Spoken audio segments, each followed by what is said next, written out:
Bismillahirrahmanirrahim. Assalamualaikum warahmatullahi wabarakatuh. Salam semuanya.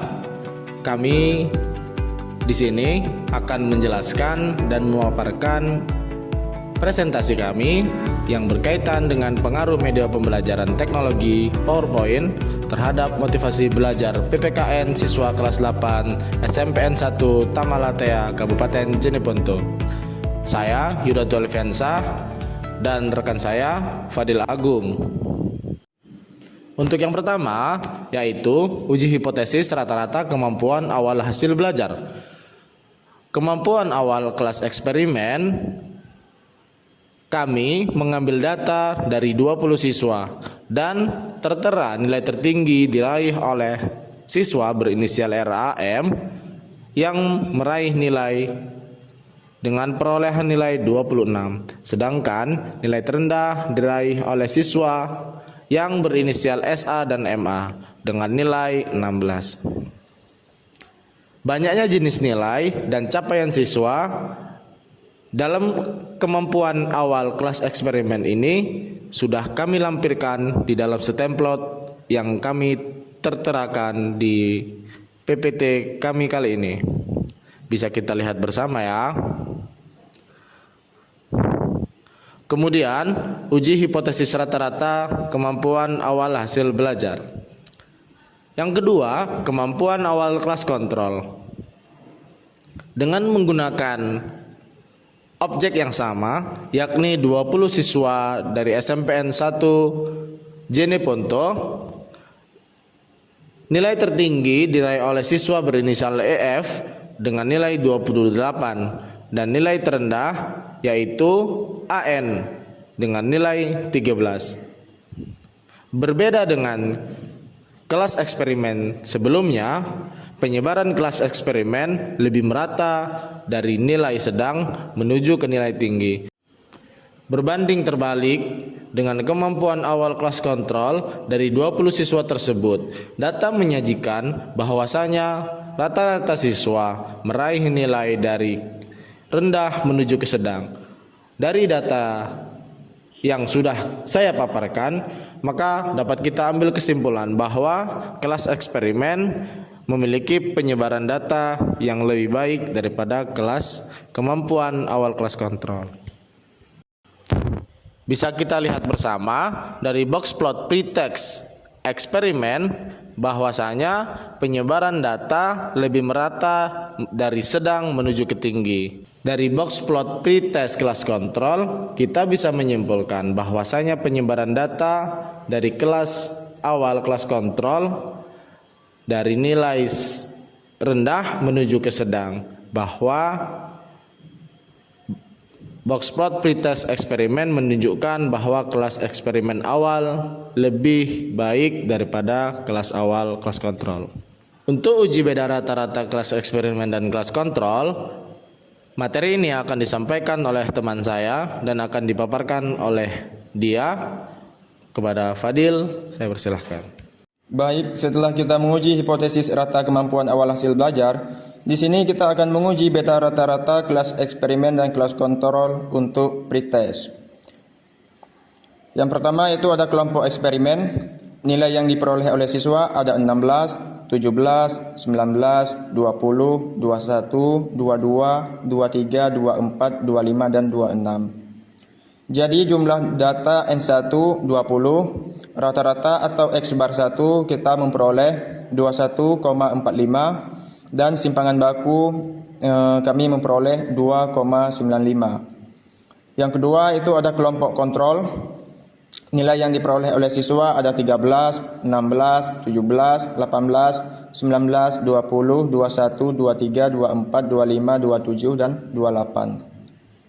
Jumlah data atau N2 sama, yaitu jumlah siswanya ada 20, rata-rata atau X bar 2 20,8, simpangan baku atau S2 kami memperoleh 4,29. Setelah itu kita akan menguji T2 sampel bebas menggunakan rumus statistika, yang mana rumusnya X bar 1 kurang X bar 2 per akar S1 pangkat 2 per N1 tambah S2 pangkat 2 per N2. Nilai X bar 1 yaitu 21,45 dikurang dengan X bar 2 yaitu 20,8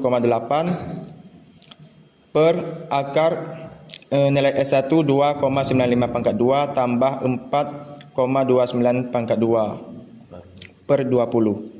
Sehingga nilai yang kami peroleh, nilai T yang kami peroleh yaitu 0,558. Setelah itu kita akan cari nilai DF atau nilai derajat kebebasan. Rumusnya N1 tambah N2. Nilai N1 yaitu 20 dan N2 20 dikurang dengan 2 yaitu nilainya 38.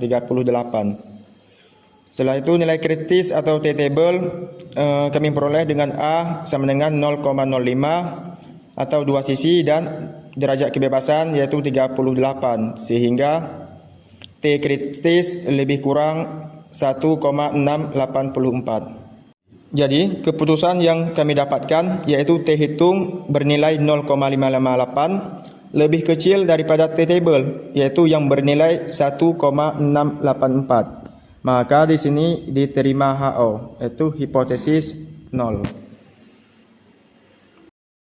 Kembali dengan saya. Kemudian kita akan melihat kemampuan akhir kelas kontrol dan kelas eksperimen.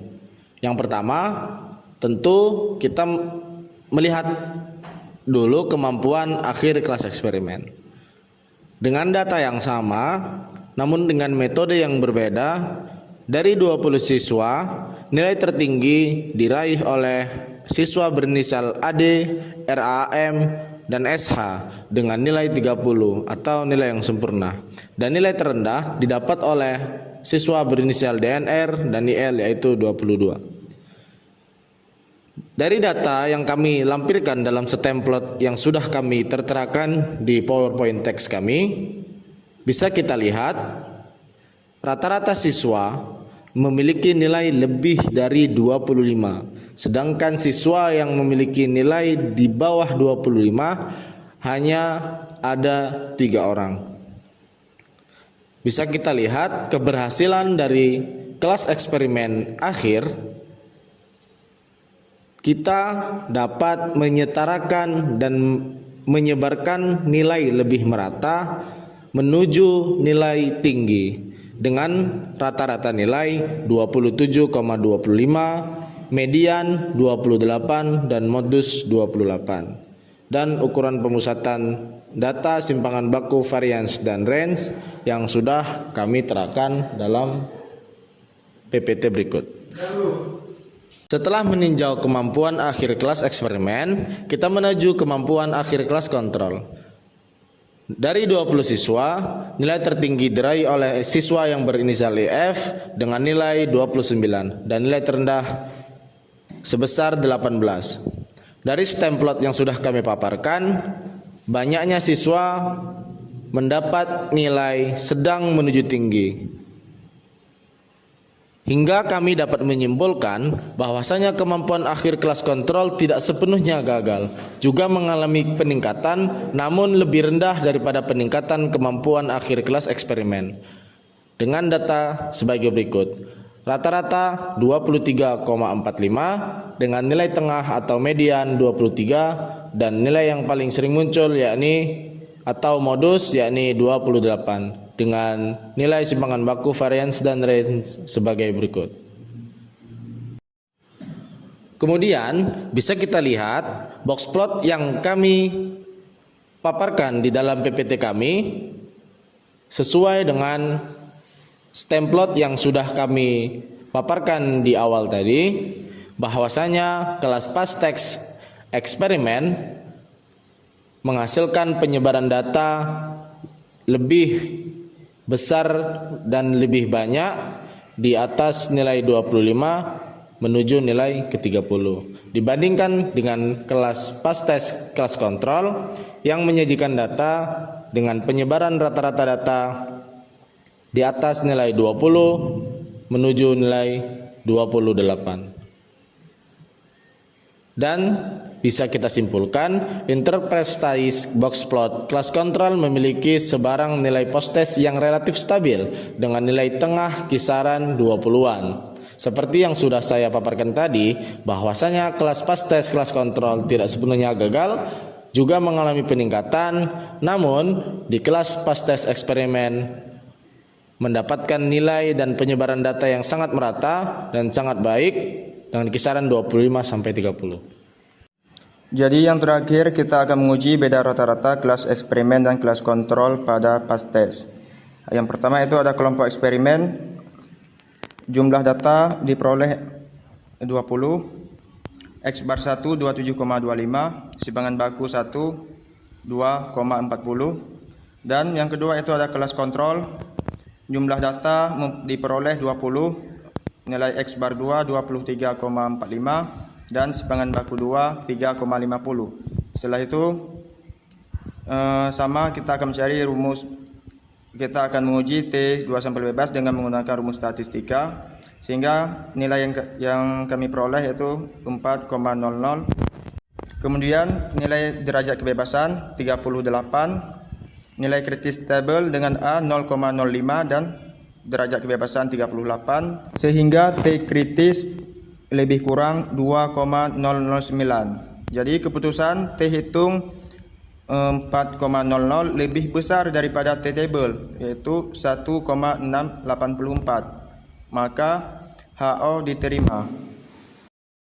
Maka kesimpulan yang kami dapatkan yaitu terdapat peningkatan signifikan antara motivasi belajar siswa yang menggunakan media pembelajaran teknologi PowerPoint dan yang menggunakan media pembelajaran biasa. Dengan kata lain, bahwa penggunaan media pembelajaran teknologi PowerPoint terbukti dalam meningkatkan motivasi belajar siswa. Sekian paparan materi PowerPoint teks dari kami. Terima kasih, jangan lupa subscribe, komen, dan like. Wassalamualaikum warahmatullahi wabarakatuh.